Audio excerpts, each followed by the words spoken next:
এক যুবতীর অনুভূতি। মেয়েটার নাম ছিল সারা। সাধারণ এক মধ্যবিত্ত ঘরে জন্ম নিল সারা। বাবার গ্রামে গড়ে তোলা সংসারে স্বপ্ন ছিল বড় হবে, নিজের মতো করে বাঁচবে। সারা আস্তে আস্তে হাঁটতে শিখল, তাল মেলানো শুরু করলো জীবনের সাথে। সবাই চুপ করে দিল। স্কুলে উঠল, খাতা কলমের পাশাপাশি বুঝে গেল এই সমাজে মেয়েদের হাঁটাটা সহজ নয়। তুই তো মেয়ে, সাবধানে চলবি, গড়ি রেখে ফিরবি। ভয়ের, নিয়মের আর চুপ করে থাকার শিক্ষা নিয়েই তার বড় হতে হলো। বয়স যখন একটু বাড়লো, কলেজে গেল, রেজাল্ট ভালো হলো, সবাই অনেক প্রশংসা করতে শুরু করলো।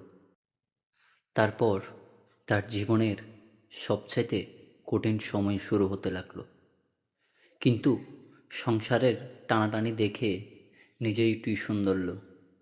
ক্লাস শেষে দূরে যেত ছেলে মেয়েদের পড়াতে, যেন বাবা মার কাঁধে একটু হালকা হয়।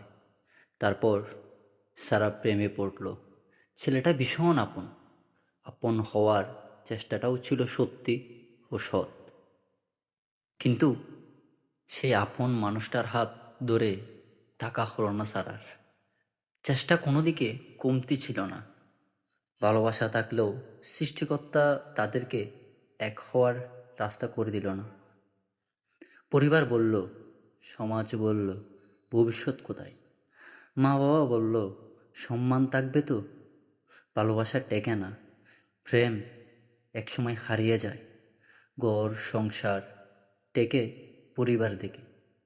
এদিকে সারার শরীরে ধরা দিল এক অজানা অসুস্থতা। ডাক্তার বলল বিশ্রাম দরকার, কিন্তু বিশ্রাম তো কেবল গল্পে থাকে। মেয়েটা থামল না।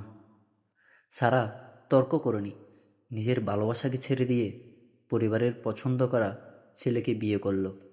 সবাই বলল এটাই মেয়েদের সৌভাগ্য, বাবা মার মুখ রেখেছে। কিন্তু দিন শেষে সেই বিশ্বাস সারাকে সুখ দিল না। স্বামী ব্যস্ত, সংসার টান্ডা, সংসারে অনেক অশান্তি লেগে থাকলো। আর প্রতিদিন একটু একটু করে মরে যাওয়া একটা মেয়ে।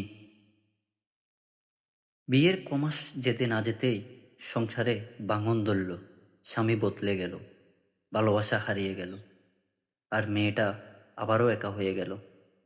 কখনো আয়নার সামনে দাঁড়িয়ে ভাবে, ভুলটা কি আমারই ছিল, নাকি আমার কপালের, না আমার ভাগ্যের ছিল, নাকি এটাই ছিল আমার কপাল। একটা মেয়ে যে শুধু সবাইকে পুষিয়ে রাখতে গিয়ে নিজেকে হারিয়ে ফেলছে চিরতরে।